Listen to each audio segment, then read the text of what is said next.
నా నాయన ఇదిగో నీ సన్నిధిని కదిలించే నీ దివ్య భాగ్యాన్ని మాకు అనుగ్రహించు నాయన.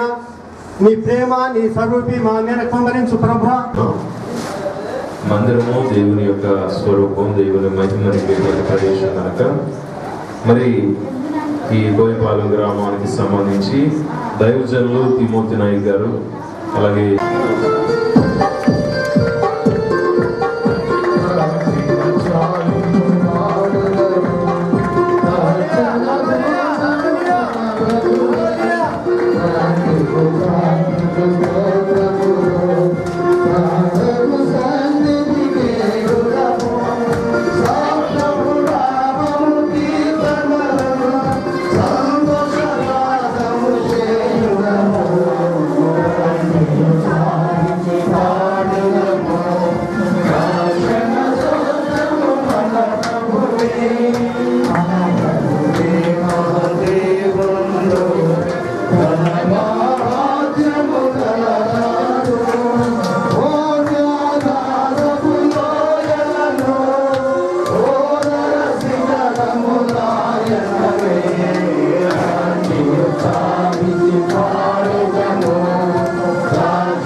క్షేమము కొరకు ప్రార్థన చేయుడి. యెరూషలేమా, నిన్ను ప్రేమించు వారు వర్ధిల్లుదురు. నీ ప్రాకారములలో నెమ్మది కలుగును గాక, నీ నగరములలో క్షేమముండును గాక. నాన్నగారు కృపాలక్ష్మణయ్య గారు మేము ఎన్నోసార్లు అక్కడికి వెళ్ళాం, ప్రార్థన చేయించుకున్నాం.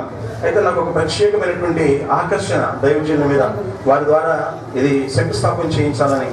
శంకుస్థాపన చేసిన తర్వాత మరి ఆశ్చర్యకరంగా దేవుడు సహాయం చేశాడు. అంతకుముందు కదా 15 రోజులు ఎంతో మందికి చెప్పాను, ఎవరు ముందుకు రాలేదు. శంకుస్థాపన చేసిన తర్వాత ఆశ్చర్యకరంగా సాగడం జరిగింది. అయితే ఒక వ్యక్తి ఏమో సిమెంట్ ఇస్తానని, ఇంకో వ్యక్తి ఏమో పలానా వస్తువులు ఇస్తానని అలా ముందుకు వస్తుంటే నేను కొంతమంది చెప్తుండేవాడిని. చివరికి ఈ డబ్బులు నా దగ్గర ఏం లేకపోతే నేను కొంతమంది అప్పులు కూడా అడిగాను. అమ్మ నాకు ఎవరైనా అప్పు ఇస్తారా అని అడిగితే బాగా తెలిసిన వాళ్ళు కూడా మేము ఇవ్వలేము, మా దగ్గర లేవు అంటే ఎన్నో చెప్పారు. సరే ఏదైనప్పటికీ ఈ గోడలు పైకెత్తుతున్నప్పుడు చేతిలో డబ్బులు కావు, చాలా వేదనకరమైన పరిస్థితి. ఎన్నోసార్లు కన్నీరు కార్చిన దినాలు ఉన్నాయి. ప్రసవ వేదన అంటే ఏంటో అనుభవించాను. ఆ రాత్రి కొన్ని రాత్రులు అయితే నిద్ర పట్టేది కాదు. డబ్బులు మేస్త్రులు అయితే కొంతమంది డబ్బులు నాకు కావాలని, పనిచేసేవాళ్ళు డబ్బులు కావాలని చెప్పి అడుగుతూ ఉంటే చాలా వేదన వేసేది. చక్కగా జరిగింది, దేవునికి మహిమ కలుగును గాక. అలాగే మరి రాత్రి అయితే ఈరోజు భోజనానికి కూడా అవకాశం లేదు. రాత్రి చాలా కష్టంగా ఉంది. ఉన్న డబ్బులన్నీ సరుకులు తీసుకురావడానికి అయిపోయింది, బియ్యం ఏం తీసుకెళ్ళలేదు. ఉదయం వచ్చేసరికి మరి శ్రీనుబాబాయ్ అయితే, ఇక్కడ వాటర్ ప్లాంట్ శ్రీనుబాబాయ్ అయితే, అయ్యా నేను సిమెంట్ కట్ట ఇవ్వలేదు నీకు, ఈరోజు బియ్యం కట్ట ఇవ్వాలనుకుంటున్నాను అన్నాడు. చప్పట్లు పెట్టండి. హల్లెలూయా. నాకు దేవుడు చేసిన నేను బట్టి తట్టుకోలేక అక్కడే కన్నీరు కార్చేస్తాను. కన్నీరు కారిస్తే ఏంటయ్యా నీకు ఎంత కావాలన్నాడు. బాబాయ్ నాకు అరకట్ట ఇంకా ఇది ఎంత కావాలి బాబాయ్, 50 కిలోలు కావాలి బాబాయ్ అంటే అవి మొత్తం నేను ఇస్తాను, నువ్వు బాధపడబాకని కావాల్సినవి కూడా ఆయన ఇచ్చి పంపించేశాడు. హల్లెలూయా. ఈరోజు ఆశ్చర్యకరంగా ఎలా జరిగిందంటే నాకు చాలా సంతోషంగా ఉంది. మరి ముఖ్యంగా ఏంటంటే ఈ గ్రామం విడిచి వెళ్ళిపోవాలని ఎన్నోసార్లు ప్రయత్నం చేశా. ఇంకో మాట మీకు చెప్పాలా, ఈ స్థలాన్ని కూడా దారం పెట్టా. ఇక్కడ ఉండకూడదు, ఈ స్థలం నుంచి వెళ్ళిపోవాలా, పారిపోవాలనుకున్నా. ఎక్కడి నుంచి అయితే పారిపోవాలనుకున్నాడో నా దేవుడు అక్కడ నిలబెట్టాడు. ఇక్కడ నుంచి ఆయన ఆట ఆడుకుంటాడంతే. హల్లెలూయా. ఇక్కడ నుంచి ఖచ్చితంగా నా దేవుడు, ఇశ్రాయేలు దేవుడు, అబ్రహాము దేవుడు ఖచ్చితంగా అద్భుతం చేస్తాడు. సమస్త దుష్ట శక్తులను ఆయన నాశనం చేస్తాడు. నేను ఒకటే కోరుకునేది, మన గ్రామం మందిరం అంటే దేవుడు నివసించే ప్రదేశము అని అర్థం. మనుషులలో ఉండాల్సినటువంటి ప్రదేశం భూమి మీద ఎందుకు ఏర్పరచబడిందంటే, మానవులందరూ కలిసి ఒక చోటకు చేరి ఏ భగవంతుడైతే మనిషిని సృష్టించాడో, ఏ దేవుడైతే ఈ ప్రకృతిని సృష్టించి నడిపిస్తున్నాడో ఆయనను అందరూ కలిసి ఏకీభవించి ఆరాధించడానికి దేవుడు నియమించిన ప్రదేశమే దేవుని యొక్క ప్రార్థన మందిరం. ఇక దీనిని దేవుని మందిరము అనాలి, దేవుని యొక్క ఆలయము అన్నది ఇంకొకటి ఉంది. బైబిల్ గ్రంథం చెప్తున్న విషయం ఏంటంటే మానవుడు దేవుని యొక్క ఆలయమై ఉన్నాడు. దేవునికి స్తోత్రం కలుగునుగాక. మనుషుల యొక్క హృదయము, మనుషుని యొక్క శరీరము, మనిషి యొక్క జీవితం దేవుని యొక్క ఆలయము, దేవుని యొక్క స్వరూపం. మనమందరం కూడి ఆరాధించేటువంటి ఈ ప్రదేశము ప్రార్థనా మందిరం. ప్రార్థనా మందిరం వేరు, దేవాలయం వేరు. దేవాలయం అంటే దేవుడు ఆత్మస్వరూపిగా నివసించే ప్రదేశం. దేవుని మందిరం అంటే దేవుని మహిమ నివసించే ప్రదేశం.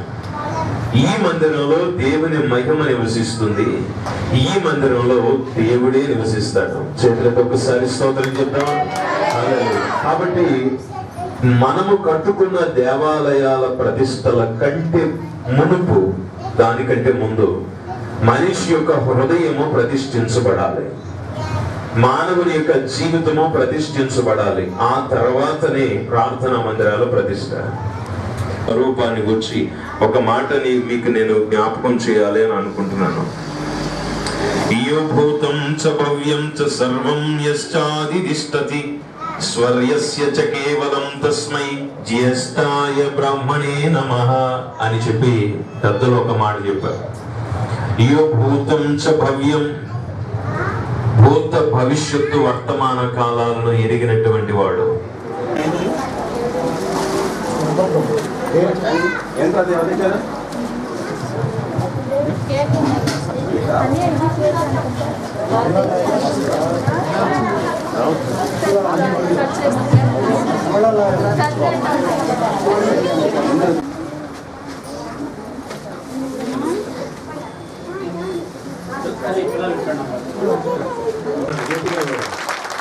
దేవుడు వారిని ఆశీర్వదించినట్లు, దేవుడి యొక్క కృప వారిని సొమ్ముకుని బలపరిచినట్లు ఉత్తమ హృదయాలతో వారిని మనం ఆశీర్వదిద్దాం.